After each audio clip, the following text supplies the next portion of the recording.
Esse episódio só saiu porque Isaac Simo e Rafael Sanchotene patrocinaram. Isaac e Rafael, esse episódio é totalmente de vocês. É um NFT de podcast e vocês são donos. Obrigado de verdade pelos Pix. Chegamos no primeiro videogame da quarta geração, o PC Engine ou TurboGrafx 16. Ele faz parte da virada da nossa história que começou com o Famicom, e quando o Japão passa a se consolidar como uma nova meca do videogame, abandonando o glorioso passado americano. Aquela enxurrada de jogos de navinha com fundo escuro como espaço vem se tornando um ambiente mais colorido, cheio de vida. Tartarugas, dinossauros, gente sorridente e princesa sequestrada. O sucesso da Nintendo e o modesto, mas significativo crescimento da Sega atraiu os olhares de outras empresas japonesas que, mergulhadas na cultura da tecnologia, buscavam expandir seu portfólio para outros produtos. Foi com o foco nesse palpitante mercado que uma parceria incomum surgiu. De um lado estava a NEC, gigante do hardware, que já fazia muito sucesso com seus computadores e agora queria abocanhar o público infantil sequestrado pela Nintendo. Do outro, a Hudson Soft, empresa focada em desenvolver software, mas que tinha uma dor de cotovelo quando a Nintendo chutou seus disquetinhos na hora de desenvolver o Famicom Disk System. Parece vingança, né? Mas não. O lindo nisso é justamente o contrário. A Hudson nunca quis concorrer. Ela sempre acreditou que o mercado podia ser abraçado por todos. Gostavam do sucesso da Nintendo porque a expansão global deles expandia também a ideia de que videogame é uma coisa boa, e assim as vendas do PC Engine pegavam carona. E o pequeno console é pequeno no tamanho mesmo, e nada mais. Ele foi o primeiro videogame a ter multitap, CD-ROM e uma incrível variedade de revisões de hardware. Gigante, genial e glorioso. Olá, eu sou o Pablo Prime, jornalista, repórter, produtor, podcaster e apresentador de mais esse episódio. Se você já conhece meu trabalho, talvez não saiba que ele tem um site, o aditahistoriadovideogame.com.br. Lá, tudo o que aconteceu de importante nesse episódio nos passados estão bonitinhos em uma timeline separada ano por ano. Dá uma passadinha lá depois.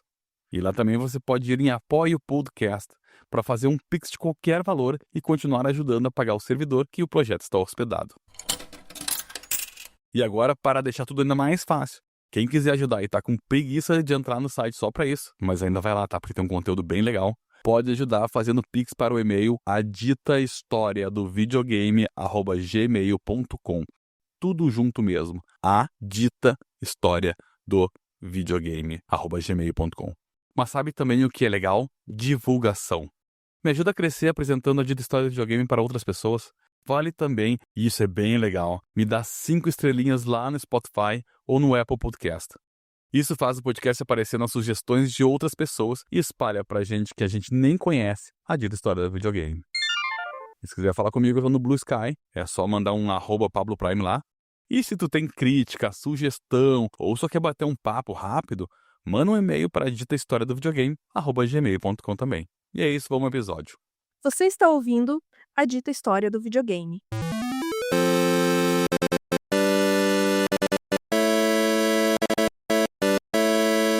Começamos pelo nosso clássico apanhado histórico. Quem foi a NEC? Ou melhor, quem foi a Nippon Electric Company? Bem rapidinho para não tomar muito tempo, tá? No final do século XIX, a americana Western Electric, especializada em telecomunicações, abre uma filial no Japão. Em 1899, quando o país finalmente permite empresas com capital estrangeiro, essa filial dá origem à Nippon Electric Company, uma joint venture de verdade, dinheiro e gestão americanos, operação em solo japonês.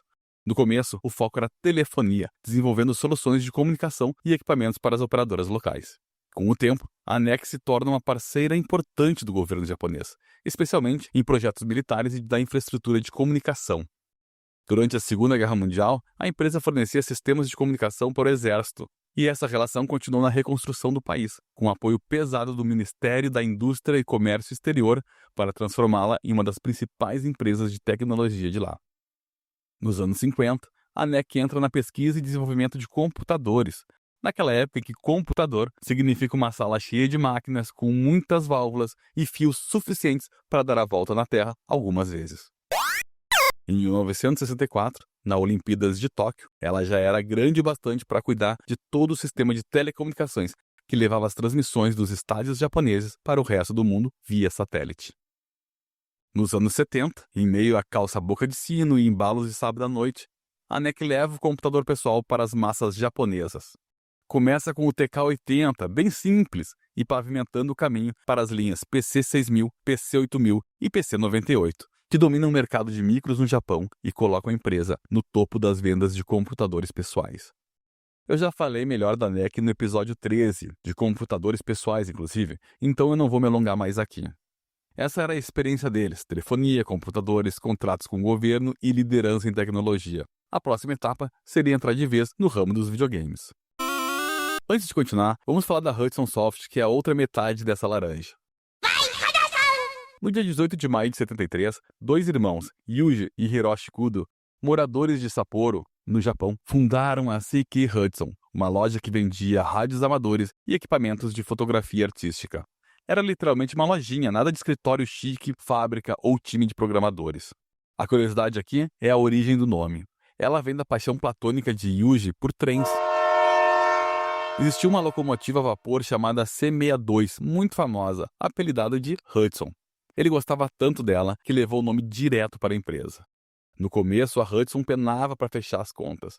A loja vivia no vermelho, e foi assim por quase 2 anos, até setembro de 75, quando eles mudam o foco e passam a oferecer computadores pessoais, software e periféricos. Muitas lojas de eletrônica seguiram esse caminho na época. Foi uma transição bem natural para quem já entendia de tecnologia. O passo realmente diferente vem em 78, quando, ao contrário dos concorrentes, a Hudson começa a desenvolver seus próprios software. Eram dezenas de títulos por mês, aplicativos de finanças, agendas digitais e, claro, joguinhos, que eram vendidos tanto na loja quanto por correio, anunciados em revistas especializadas e jornais. Um desses jogos foi Bokudan Otoko, ou o Homem-Bomba, uma espécie de proto-Bomberman, criado como tech demo e lançado para MSX, Commodore e computadores Sinclair, todo programado em BASIC. Anos depois, Shinichi Nakamoto pegaria essa base, refinaria a ideia e transformaria no Bomberman que a gente conhece e ama.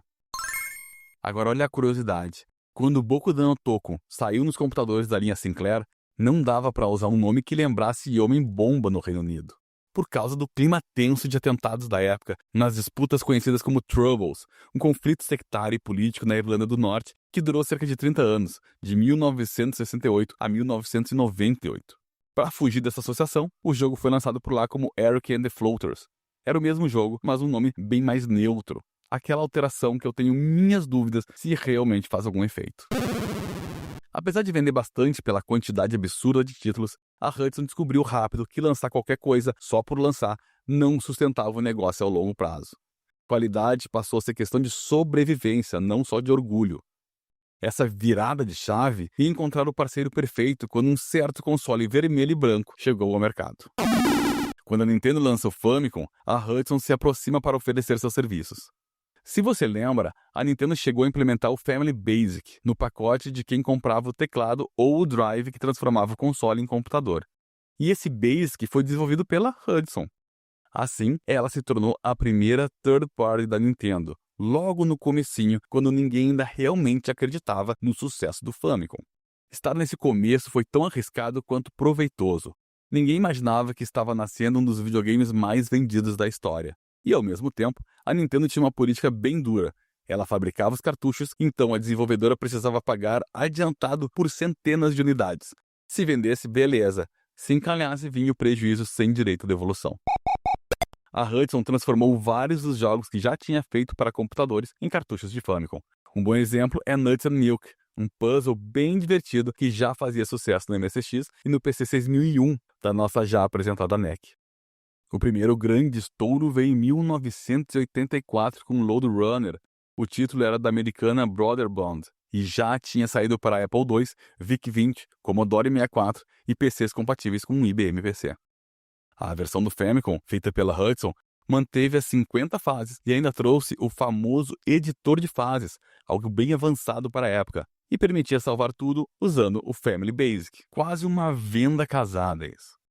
Lode Runner vendeu aproximadamente 1.200.000 unidades e consolidou a Hudson como uma desenvolvedora e publisher de peso por lá. Essa fase foi uma via de mão dupla. A parceria ajudou muito as duas empresas que ainda buscavam espaço. Para ver como esse momento era único, a Nintendo permitiu que a Hudson portasse seus jogos para computadores de outras empresas. Foi assim que Balloon Fight e Mario Bros. Apareceram em máquinas como os PCs PC-88 e o Sharp X1. Assim, em 1984, a Hudson lança a versão definitiva de Bomberman, agora como jogo próprio e que faz tanto sucesso que até hoje a franquia continua recebendo jogos novos. À medida que a desenvolvedora crescia, a equipe de desenvolvimento também aumentava. Nomes como Toshiyuki Takahashi ou Takahashi Meijin começou vendendo software de computador e programando nas horas vagas, mas ele acabou ficando famoso mesmo como o rosto público da empresa. Ele virou uma espécie de celebridade dos jogos de tiro, apresentando um programa semanal na TV para divulgar os games da Hudson. O programa é assistido por muitos estudantes de ensino médio e realmente impulsionava as vendas.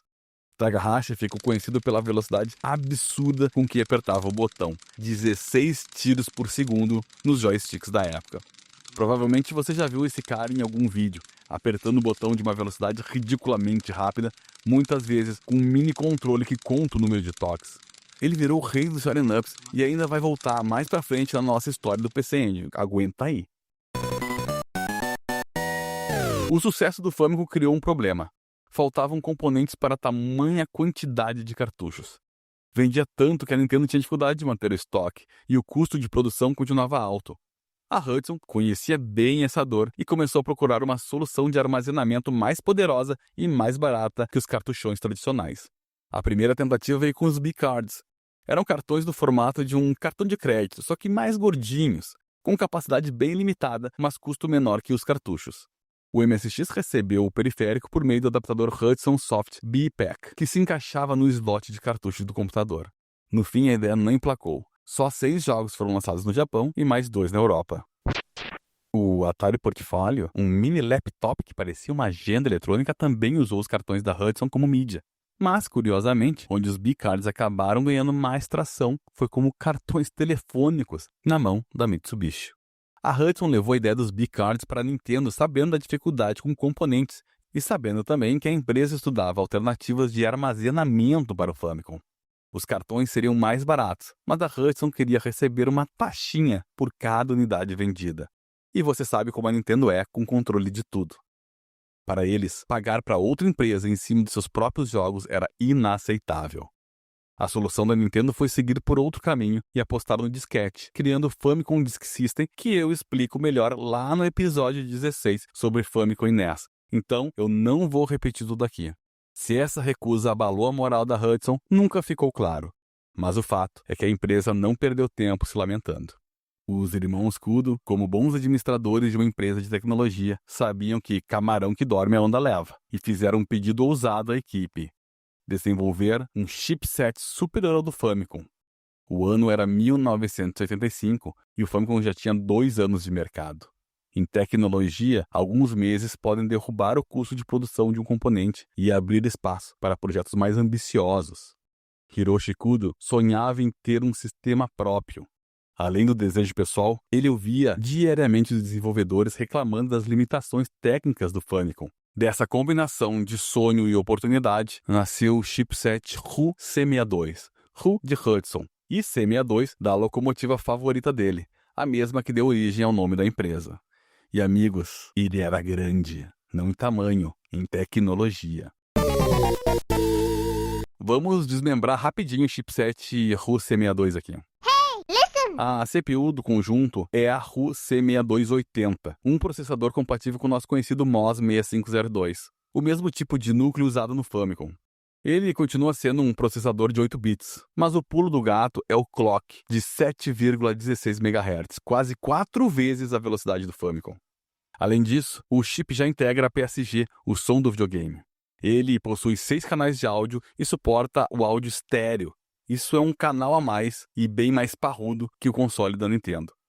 O problema é que nos primeiros modelos do PC Engine, a saída era só RF, então todo esse estéreo, lindo e maravilhoso, virava um som mono todo cheio de interferência. Algo que só foi corrigido com acessórios como o Turbo Booster e versões futuras do console com saída AV estéreo nativa.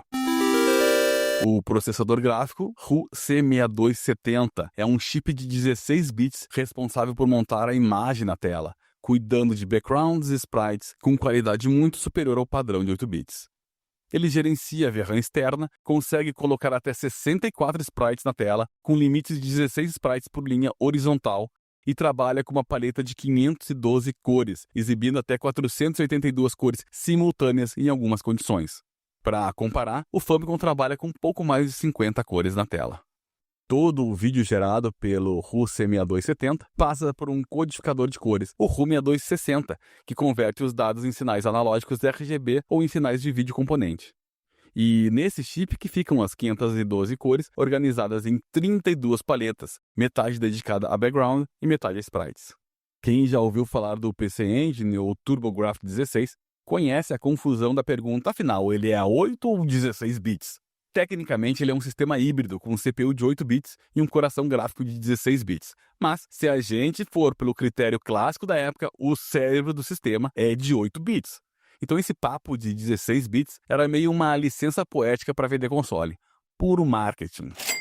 Projeto feito, hora de tirar o RU-C62 do papel.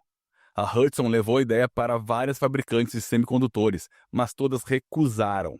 Quem topou encarar o desafio foi a Seiko Epson Corporation, a mesma Epson das impressoras. Eles avisaram que seria um projeto caro, mas Yuji Kudo estava disposto a bancar o sonho. O resultado surpreendeu os irmãos Kudo. O RU-C62 final ficou ainda mais potente do que eles tinham imaginado. O sorriso de orelha a orelha durou até a hora de mostrar o chipset para a Nintendo. Chegando na Big N, Yuji apresentou o RU-C62 como um sucessor natural do Famicom, o salto de hardware que o console merecia. A Nintendo, no entanto, não se mostrou muito interessada. Dominando o mercado como estava, a empresa preferia que o próximo videogame nascesse dentro de casa, com seus próprios engenheiros, e não com um cérebro vindo de fora. Só que os irmãos não pensavam em engavetar o projeto. Em algum lugar, alguém ia enxergar o potencial daquele chipset. Faltava só encontrar a empresa certa. Uma das empresas procuradas foi justamente a NEC, que na época era a gigante japonesa dos computadores. A série PC-98 reinava no mercado, como algo em torno de 90% das participações vinham dele. Marcar uma conversa para mostrar o RU-C62 não era nenhum absurdo naquela época. O que Yuji não sabia é que a NEC já vinha flertando com a ideia de entrar no mercado de videogames. Eles viram a Nintendo invadir a casa de praticamente todas as crianças japonesas e perceberam esse novo nicho crescendo num ritmo impressionante. Como líderes de tecnologia e com uma base enorme instalada de computadores que já rodavam jogos, dar um passo em direção aos consoles parecia algo bem natural.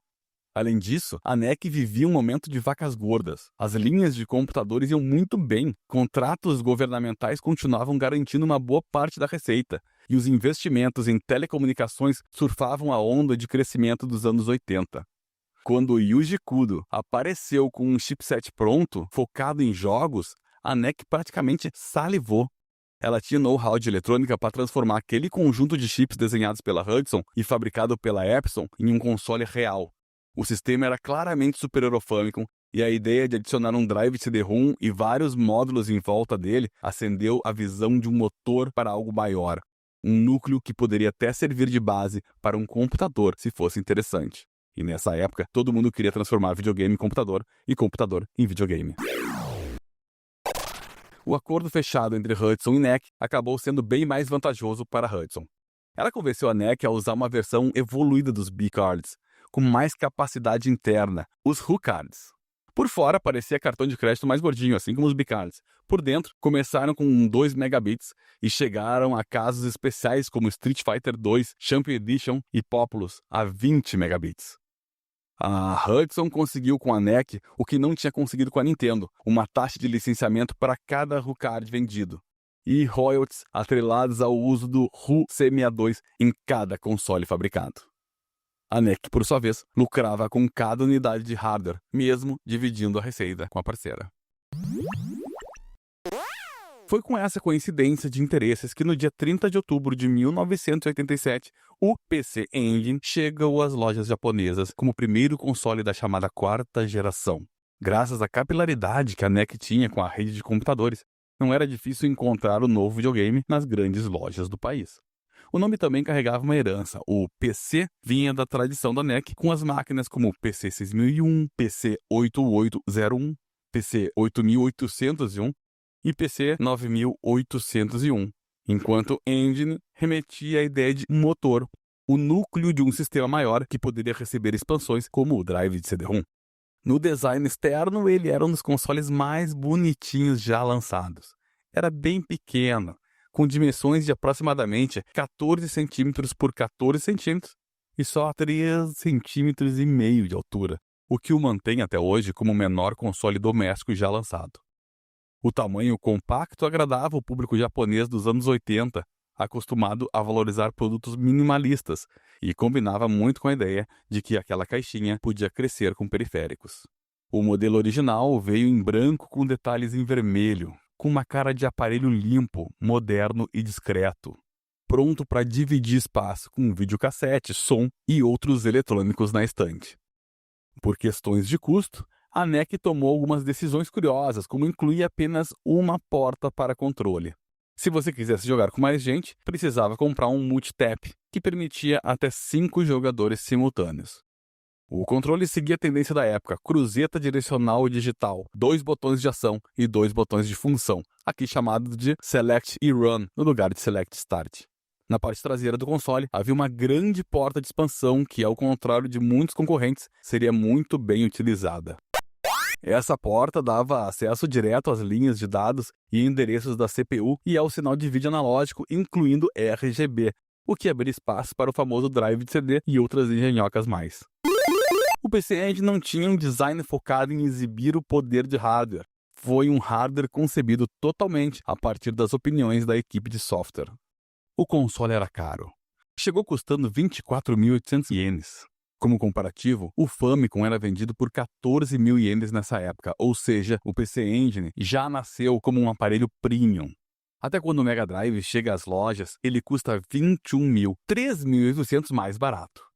Curiosamente, o PC Engine era vendido com um controle sem jogo algum no pacote. Se quisesse jogar algo, mais 5.000 ienes tinham que ser desembolsados para levar apenas 2 jogos, Bikuriman World ou Shanghai. Até o fim de 87, ainda saiu mais 3, Kato-chan e Ken-chan, The Kung Fu e Victory Run. No início, o lançamento de jogos era barrado por um problema bem peculiar, a dificuldade em produzir em grande escala diferentes jogos em HuCard. Com o tempo, isso foi normalizado e saía jogo como saía cartucho para os concorrentes. Com a falta de títulos, o interesse pelo console minguou, certo? Nada, ele foi um sucesso. Eu destaco aqui o Bikuriman World. Esse jogo é um port de um jogo da SEGA chamado Wonder Boy in Monster Land, que certamente você conhece. O que a Hudson fez foi trocar a maioria dos personagens do jogo original por personagens da franquia Bikuriman, que faziam um sucesso estrondoso na época em forma de adesivos que eram vendidos e colecionados por muitos japoneses. Aproveitando a euforia da franquia, obviamente que o jogo vendeu muito bem. Para melhorar, quem comprou ainda descobriu que o título era uma adaptação super fiel ao arcade, a melhor adaptação que o jogo recebeu, mesmo com outros sprites por cima.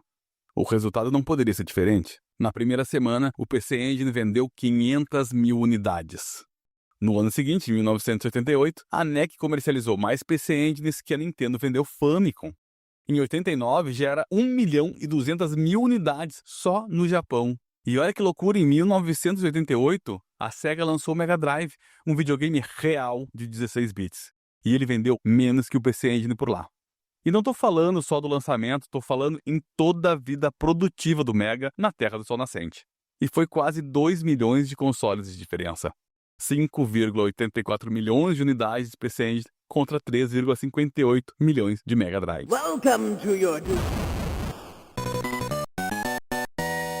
Claro que o PC Engine teve inúmeras versões, e essa soma de vendas inclui tantas as versões com entrada apenas para HuCard, quanto as versões com CD-ROM. Mesmo em 1982, quando a Nintendo já tinha soltado o Super Famicom por lá, e as pessoas se interessavam mais pelo console da Nintendo, o PC Engine ainda ocupava o segundo lugar no pódio, com 24,7% do mercado. Até porque bater o Super Nintendo seria um feito de outro mundo.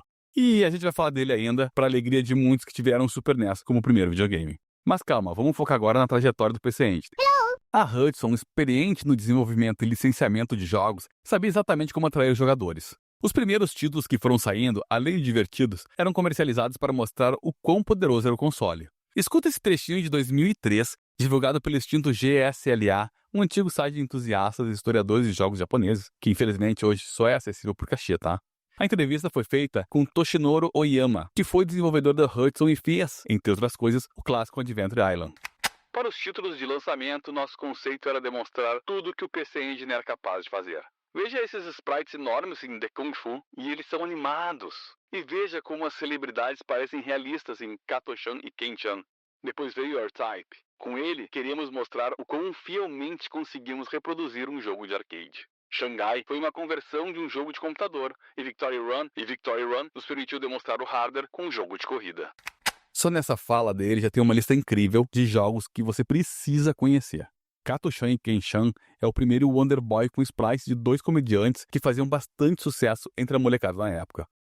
E engana-se quem acha que a Hudson estava sozinha nessa empreitada. Outras grandes desenvolvedoras também produziram títulos para o PC Engine. Taito, Namco, Konami, Capcom, Irem, Data East, entre outras menores, mas importantes. Em uma época em que a Nintendo dominava e impedia os outros. E por que deu certo? Parte porque a Hudson Soft recebeu a bênção da Nintendo. A proximidade entre as duas empresas na época que a Hudson foi a primeira third party e apoiou a Nintendo quando ninguém conhecia ela, as tentativas da empresa em trazer novas tecnologias para que o próximo console da Big N prosperasse, fez Hiroshi Yamauchi ter um carinho especial pela concorrente. Tanto que Shinichi Nakamoto, veterano da Hudson, em entrevista à revista Beep, disse em 1987 que Yamauchi comentou com ele: "Claro, se a Hudson quer fazer um novo console, eles deveriam tentar." E até a SEGA apoiou a concorrente. A NEC criou a divisão NEC Avenue. Ela era uma publisher que inicialmente era de música, lançando álbuns em CD. Em pouco tempo, expandiu para jogos também. Uma das parcerias era converter e publicar jogos da SEGA para o seu videogame. Por isso é possível jogar Afterburn 2, Altered Beast, Space Harrier, OutRun, Fantasy Zone, entre outros no PC Engine. Tá certo que isso deu problema, tá? Toshio Tabeta, o empregado responsável pelo acordo com a SEGA, revelou que o funcionário que permitiu os portes do arcade para o videogame da NEC foi repreendido pelo péssimo negócio. Só que aí já era tarde. Ainda em 87, a Sharp lançou o X1 Twin no Japão, que era um computador com o PC Engine embutido dentro do gabinete. Aí já viu, dá para fazer o trabalho do colégio e jogar um game nas horas vagas. A vantagem era a qualidade RGB dos gráficos apresentados direto no monitor. No dia 4 de dezembro de 1988, ou seja, pouco mais de um mês após o lançamento no Japão, seguindo o desejo inicial da empresa, a NEC lança o CD-ROM. Na verdade, se escrevia CD-ROM ao quadrado System, mas aí eles falavam só CD-ROM System. E por que esse doisinho de ao quadrado? Porque faz referência ao fato de que o sistema utilizava duas formas de memória. Uma ROM presente no próprio drive de CD e outra ROM adicional fornecida pelo System Card, que era necessário para o funcionamento dos jogos. O System Card que eu estou falando eram HuCards turbinados com chip de memória ROM e RAM interna adicionais. Então tu precisava ligar o drive de CD na traseira do console e ele embutia um HuCard especial para poder jogar os jogos em CD. Essa foi a verdadeira revolução do console e um super impulso nas vendas porque todo mundo queria ver o que o CD podia fazer. Lembrando que o PC Engine foi o primeiro console a utilizar essa tecnologia. E deixa pregar o CD-ROM como uma das grandes revoluções industriais dos games. Com capacidade de 540 MB, os discos permitiam jogos muito maiores que os HuCards tradicionais, além de proporcionar músicas digitais, vozes e animações de melhor qualidade. Graças ao CD, muitos jogos do sistema tinham entradas que eram verdadeiros episódios de animes. O único problema, e sempre tem um problema, é que esse primeiro CD-ROM System tinha apenas 64 KB de memória RAM, o que deixava o tempo de loading bem demorado. Um dos primeiros títulos que saiu em CD foi a gloriosa coletânea da franquia de RPG Is, ou Ice, como ficou conhecido nos Estados Unidos. Nenhum título da série tinha saído para o videogame. Ela era uma franquia super famosa na linha de computadores PC 8801 da NEC. O que explodiu o sucesso no console foi que a Nihon Falcon, com a ajuda da Hudson, adaptou os dois títulos para as vantagens do CD-ROM. Todo o primeiro jogo foi refeito com base gráfica e de jogabilidade no segundo título, deixando a jogabilidade mais fluida. Também adicionaram um monte de cutscene em estilo de anime que não existia no original. 24 músicas com qualidade de CD e mais de 3 horas de dublagem fechava esse pacotão de novidades. 伝説は語る。Isso. Esse foi um grande diferencial do PC Engine em relação aos concorrentes. A Hudson, até então, vivia de games. Ela sabia exatamente o que os jogadores curtiam e por isso priorizavam lançamentos que sabiam que iriam vender bem. A NEC também se aventurou em meter o PC Engine em outros produtos. Foi o caso do monitor CRT PC-KD863G. Era um monitor convencional de computador, com entrada RGB típica da época e caixinhas de som acopladas na lateral, algo bem comum nos anos 80 e 90. A sacada aqui é que dentro do monitor também tinha um PC Engine, assim dava para jogar com a qualidade do RGB. Infelizmente, não existe a porta de expansão desse monitor, impossibilitando conectar o CD-ROM System. No dia 22 de novembro de 1989, é lançado o PC Engine Shuttle, uma versão capada do PC Engine. Para começar, o design dele era bem diferente. Ele parecia, como o nome sugere, uma nave espacial. A proposta era abocanhar um público que ainda não foi fisgado pelos games, os mais novos e os casuais. Ele custava 18.800 ienes, bem mais em conta que os 24.800 do original. De contrapartida, foi limada a porta de expansão, tornando incompatível com o drive de CD. Apesar da falta da porta de expansão, o console possui slot para unidade de backup de memória, que é necessário para alguns jogos. Outra mudança positiva foi a troca da entrada RF para uma AV convencional, áudio e vídeo. Lembrando que o chipset do videogame sempre foi compatível com esse tipo de sinal, mas para baratear, a NEC optou pela saída mais em conta, a RF. Ele vinha com um controle Turbo Pad 2, uma versão diferente da original, menos quadrada, mais arredondada, que acompanhava o design do Shuttle. Por curiosidade, o PC Engine Shuttle foi distribuído na Coreia do Sul em 1990 pela Daewoo Electronics. Nem um mês depois, no dia 8 de dezembro de 89, os japoneses receberam mais um modelo de PC Engine, o PC Engine Core Graphics, que visualmente era idêntico ao primeiro modelo, porém ao invés do branco e vermelho, ele era cinza com detalhes azuis. A diferença principal era a entrada AV no lugar da RF, assim como saiu anteriormente no Shuttle. Porém, esse mantinha a saída externa, ou seja, totalmente compatível com o CD-ROM System e outros acessórios que utilizavam essa saída. Internamente também teve suas mudanças. O RU-C62 foi revisado. A Hudson corrigiu problemas menores de distorção de áudio presentes no original e chamou essa versão de RU-C62A. Estranhamente, no mesmo dia e usando o mesmo RU-C62A, saiu o PC Engine Super Graphics. E essa história é muito bizarra que eu vou contar.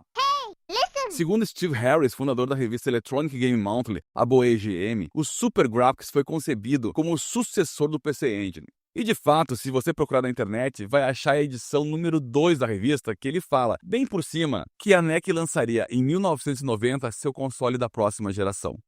Assim, eu acho estranho só ela divulgar essa informação.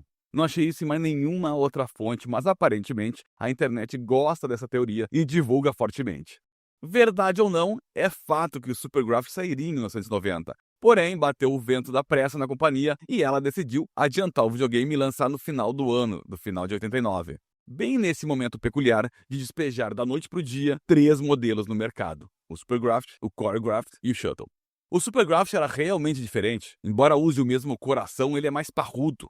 Lembra o RU-C6270, o VDC capaz de gerar os gráficos do aparelho? O Super Graphics vinha com 2 RU-C6270, dobrando a capacidade gráfica e dobrando a memória VRAM. Foi adicionado um novo componente também, o RU-C6202, que ligava e coordenava esses dois VDCs para trabalhar em conjunto. Também quadruplicaram a RAM, deixando o bichinho rápido demais, mas ainda assim usava o mesmo núcleo de 8 bits, mesma paleta de cores, mesmo tamanho de sprites, mesmo som. Enfim, era a versão esportiva de um carro popular. Por fora ele é lindo, foi inspirado em um bloco de motor no design, com o que parece ser pistões de um motor V6. Afinal, ele ainda era um engine. As cores seguem o padrão do Core Graphics, cinza e azul. Claro que até no design tem seus problemas. Para ligar o drive de CD-ROM no console, é preciso de um adaptador especial acoplado na traseira dele. Só que um Super PC Engine leva um super preço. O Super Graphics chegou às lojas custando 39.800 ienes. Lembrando que o original custava 24.800. E esse era quase 40.000 ienes sem CD-ROM. Isso, se a gente levar em consideração a inflação japonesa e a brasileira, esse console seria vendido hoje por R$ 1.700. Porra, mas aí tu me ferra. Eu já ia xingar o valor do console, mas cacete, barato demais. Acabou com o meu podcast aqui. Porque isso equivale a $322 hoje em dia. E o PlayStation 5, por exemplo, aquele modelo que não tem drive digital, o mais baratinho, sai $499. O Super Graphics seria o PlayStation 5 Pro do PC Engine, né? Que hoje sai $749 do site oficial. Porra, não vendeu por quê? Tava dado. Aí tu me quebra. Até apaguei metade do roteiro achando que ia sair 2 vezes o preço de um Play, mas não é, né? E o original, que era quase 25 mil ienes, dá pouco mais de R$ 1.000. Jesus! Como era bom ser gamer no Japão no início dos anos 90. Errei rude nascer aqui.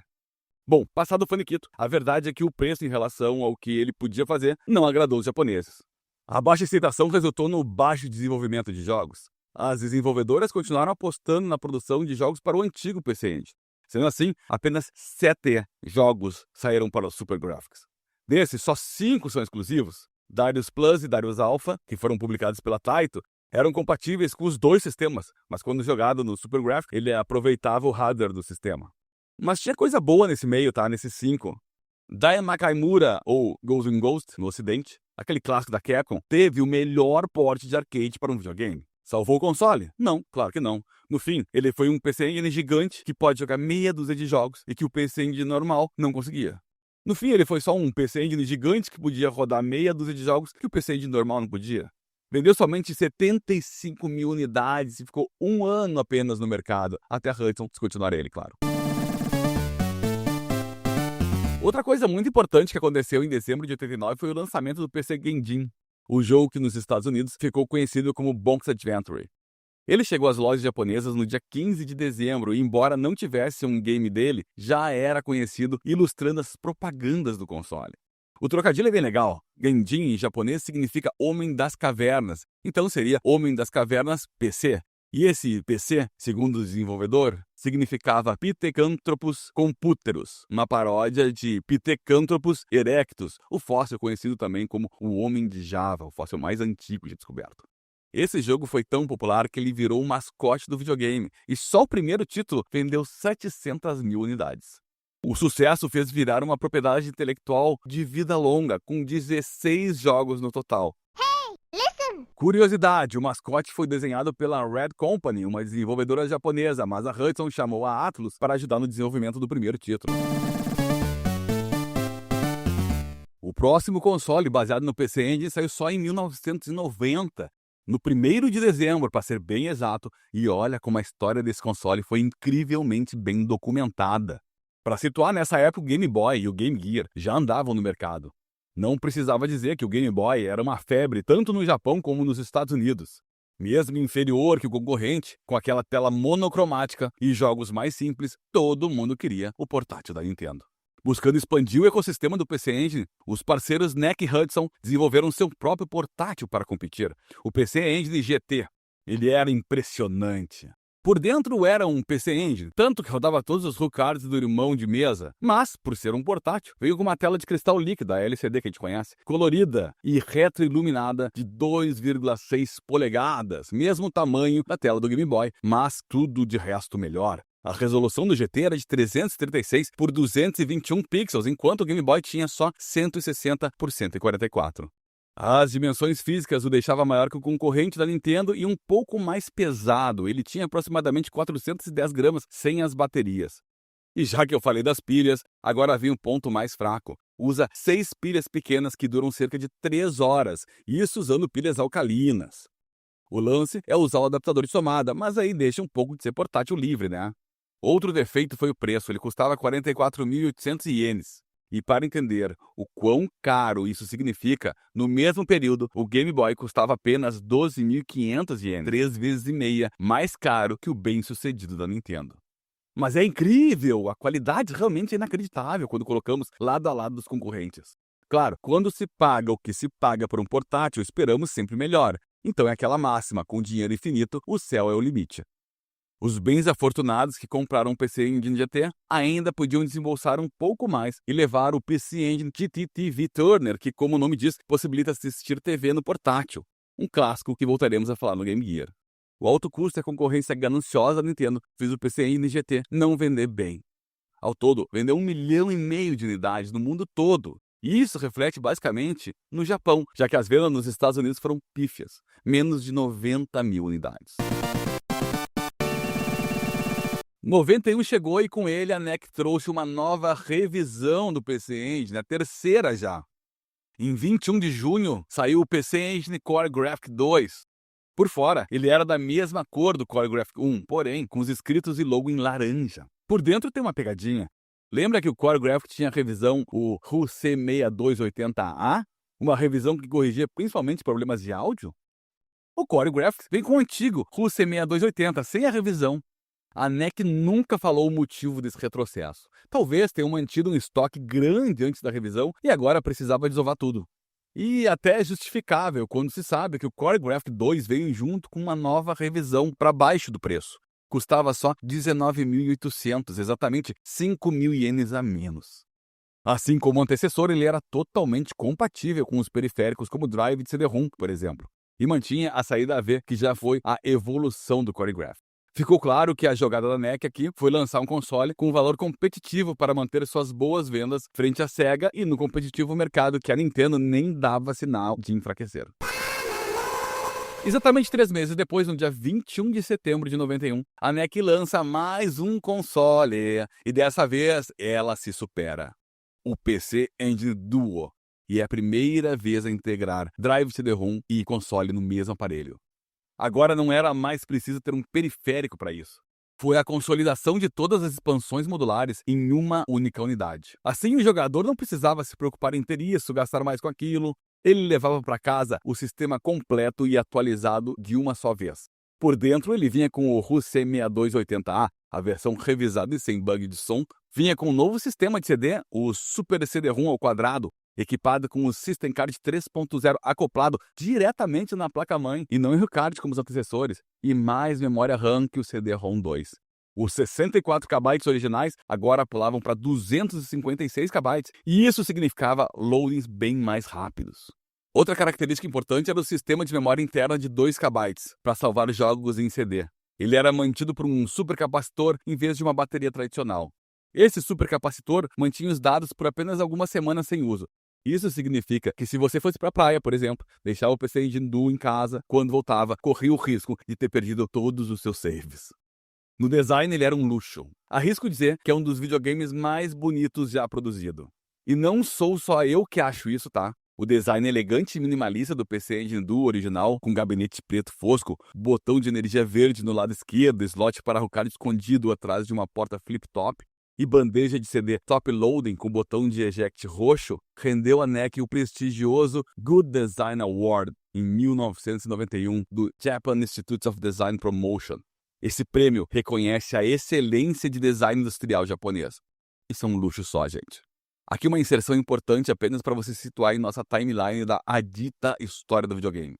O Duo foi lançado praticamente um ano depois da Nintendo lançar no Japão o Super Famicom e um mês antes do Super Nintendo desembarcar nos Estados Unidos. Como eu sei que você sabe, o Super NES usava cartuchos ainda, embora em maio de 91 a Sony anunciou que desenvolvia um Super Famicom que vinha com um drive de CD-ROM embutido. No dia seguinte, a Nintendo desmente e diz que está trabalhando junto a Philips nesse projeto e o resto é história para outro episódio. Voltando, mas e quem tinha o CD-ROM tradicional? Ia continuar com loadings lentos? Não, claro que não. Foi lançado também o Super System Card, a versão atualizada que aumentava a memória RAM de quem tinha o periférico antigo.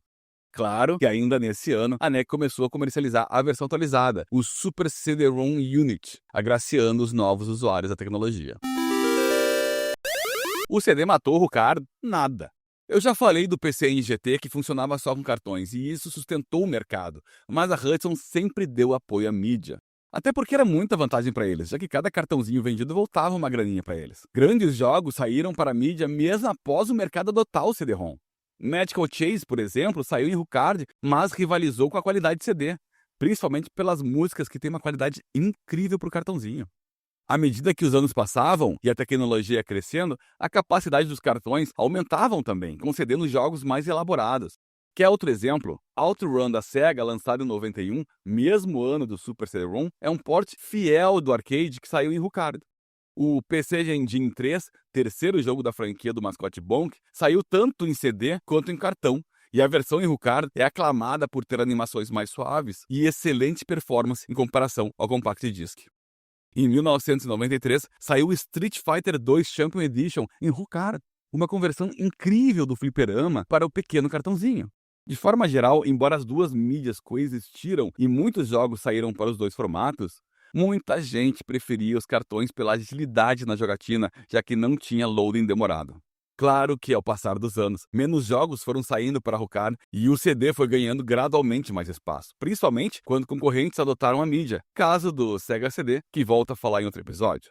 O CD virou referência de tecnologia e o próprio público buscava na nova mídia, acreditando, e não estavam errado, claro, que seria o novo padrão de bons jogos. Mas antes da gente encerrar 91, esse ano tão maravilhoso para a história do PC Engine, vamos a mais um console lançado. O mais raro deles e que hoje você encontra por valores como 17 mil a 25 mil reais no eBay. E ele é caro porque vendeu pouco e na época era vendido bem caro também. Custava 99.800 ienes, próximo de 4 mil reais nos dias de hoje. Claro, sem levar em conta os impostos que pagaríamos de importação. Inclusive, só por curiosidade, eu joguei numa calculadora de imposto e se importássemos hoje um PC Engine LT, ele sairia por 8.400 reais. Isso, o da época, né? E por que ele era tão caro? Porque esse LT significa laptop. Ele vinha com uma tela LCD de 4 polegadas e com uma resolução e brilho superior à do portátil GT. Tudo embutido em um console que parecia um TurboGrafx. Porém, na carcaça, tinha direcional e botões para se jogar diretamente nele, como se fosse um portátil. Ele tem entrada central para HuCards também. E aceita o CD-ROM System assim como o seu irmão mais barato, embora, vamos ser sinceros, usar ele não seria nada ergonômico. Se bem que usar o termo portátil é errado, ele está mais para console transportável. Ele não funciona a pilha, era preciso ligar na tomada com o adaptador AC, ou diretamente no carro com o adaptador de entrada 12V. Se quiser usar como console doméstico, não tem problema. Ainda há uma entrada para controle convencional, inclusive podendo conectar um multitap, saída V e TV Turner embutido. Assim dava para transformar o console numa TV portátil. Inclusive ele tinha uma antena na parte traseira.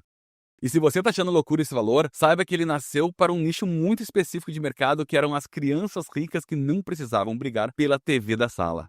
E também trabalhadores que queriam jogar no carro, ou seja, é para a galera que tinha dinheiro. Confesso que eu gastei um bom tempo procurando números de produção e vendas do LT e eu não encontrei nada. Até achei uma única informação, mas não era confiável. Levando em conta que hoje ele é considerado o santo grau dos consoles japoneses pelos colecionadores. Eu tenho certeza que só foram feitas pouquíssimas unidades e que a maioria nem foi vendida. Com a entrada dos dois consoles 16 bits reais no mercado japonês, o Mega Drive e o Super Famicom, o PC Engine começa a perder força nas vendas. No final de 91, a Sega ainda lança o Mega CD, o periférico que adiciona CD-ROM ao Mega Drive no melhor modelo NEC de ser. Aqui no Rio Grande do Sul, misturamos português e espanhol com certa frequência, culpa da proximidade com o Uruguai e Argentina. E por isso, a gente tem uma expressão popular que diz que não tá morto quem peleia, algo como: enquanto a esperança de superar as dificuldades existir, a gente continua firme e forte. E foi isso que a NEC e a Hudson fizeram. Em 25 de março de 1993, a NEC lança mais uma revisão do seu console, o PC Engine Duo-R. Parecido com Duo, como o próprio nome entrega. Ele foi uma revisão para baratear ainda mais o aparelho e tentar concorrer com os rivais apresentando um console completo e mais barato. Sim, mais barato. O centro dele era baratear os custos e se tornar atrativo para quem ainda não tinha um PC Engine. Por fora, era um Duo, sem sombra de dúvida. Mesmo tamanho e aparência, a diferença estava nos detalhes. Ele era branco marfim, não tinha mais os detalhes na carcaça em alto relevo que flanava pela entrada do HuCard e ia até a outra extremidade do console. Também era todo arredondado nas extremidades, por isso o R de rounded, arredondado em inglês. As principais diferenças eram internas, removeram a entrada de fone de ouvidos e o botão da trava da tampa de CD. Os capacitores SMD foram trocados por modelos throw hole, os de perninha. E se você não entende nada de eletrônica, não tem problema. Saiba que a principal diferença é que esses de perninhas têm melhor durabilidade, além de ser mais fácil de substituir que os SMD antigos.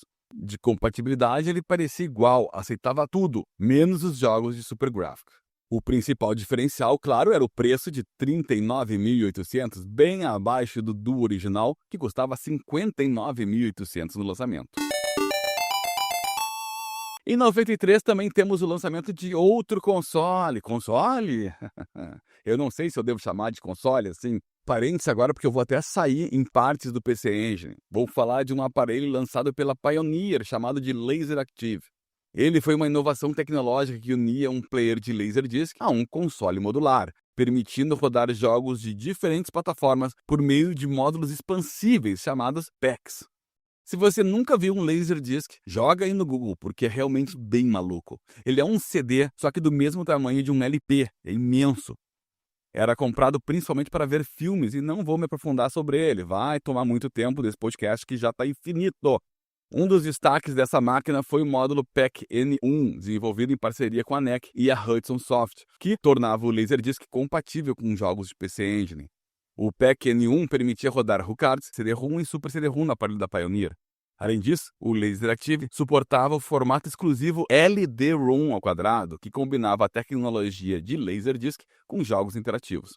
No fim, 9 jogos foram lançados nesse formato exclusivo, que combina Laserdisc com PC Engine. E claro, vendeu pouquíssimo como tudo que saiu para LaserActive. Eu pretendo explorar mais essa parceria no episódio que falo do console da Pioneer. Só não sei se vai ser conteúdo suficiente para um sozinho ou se eu coloco ele lado a lado com outros consoles de menor brilho. 1994 foi um ano especial. Eu sempre falo dele como o ano que tudo aconteceu. E se você passou dos 40 como eu, deve lembrar muito bem dele. Foi o ano que ganhamos a Copa do Mundo no futebol, que ouvimos o Galvão Bueno gritar é tetra, enlouquecido na TV. Também foi quando o Plano Real fez o impossível, nossa moeda a valer igual ou até mais que o dólar, e foi quando perdemos Ayrton Senna. No Japão, a Sony lançava o PlayStation, seu primeiro console, e a NEC lançava no dia 12 de março o Arcade Card. Ele foi a cartada final de tentar fazer o PC Engine acompanhar seus rivais. Com esse HuCard, o console agora passava a ter 2 MB de memória RAM, um baita salto dos 256 KB anterior. Aliás, foram 2 cartões, o Arcade Card Pro, que era compatível com o PC Engine com o CD-ROM 2 System, e o Arcade Card Duo, que era compatível com quem já tinha o Super CD-ROM. E isso aconteceu porque o primeiro vinha só com 64K, então precisava mais RAM do que o Super CD-ROM, que já vinha com 256.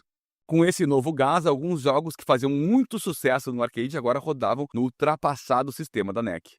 Muitos deles eram ports da SNK, os seus joguinhos de luta. Mais RAM significava sprites maiores e mais numerosos, mais frames nos personagens animados e menos loading. Saiu pouco mais de 10 jogos que precisavam do Arcade Card para rodar e outros poucos que se beneficiavam dessa nova memória. Ou seja, rodavam normalmente sem o Arcade Card, mas ao usá-lo tinham loadings reduzidos. No fim, não saiu muito jogo, porque a NEC já estava com a cabeça em outro lugar, no sucessor do PC Engine. Apenas 3 meses após o lançamento do Arcade Card, a NEC lançou a sua última revisão no PC Engine Duo, o modelo RX. Externamente ele era quase idêntico ao do R, mas vinha com um gabinete em tons azul acinzentado, ao invés do branco marfim. A grande diferença estava no pacote. Ele vinha acompanhado do controle Arcade Pad 6 de 6 botões, ao invés do Turbo Pad padrão, e custava 29.800 ienes, 10.000 ienes mais barato que o do R.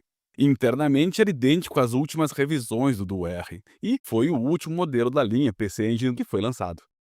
Em dezembro do mesmo ano, 1994, ela e a Hudson lançaram o PC-FX, console de 32 bits e que, bom, provavelmente você nem sabia que ele existiu. E isso já é um bom termômetro para compreender o tamanho do sucesso que ele teve. Mas vamos acabar esse episódio com alto astral e não falando de fracassos, até porque tudo que o PC Engine não teve foi fracasso. Ele só existiu graças a 2 irmãos excêntricos que sonhavam grande, que arriscavam tudo sempre acreditando naquilo que faziam. Teve versão de console que não vendeu bem? Teve. Mais de um, mas ela literalmente pagou para ver. Errou, levantou a cabeça e seguiu adiante. John Szczepaniak, autor da trilogia The Untold History of Japanese Game Developers, disse no volume 2: a Hudson é uma empresa muito importante, uma das poucas empresas que tiveram coragem de desafiar o império da Nintendo. No próximo, eu volto a falar do TurboGrafx 16 e da estratégia da NEC e da Hudson para conquistar o mercado além do Japão.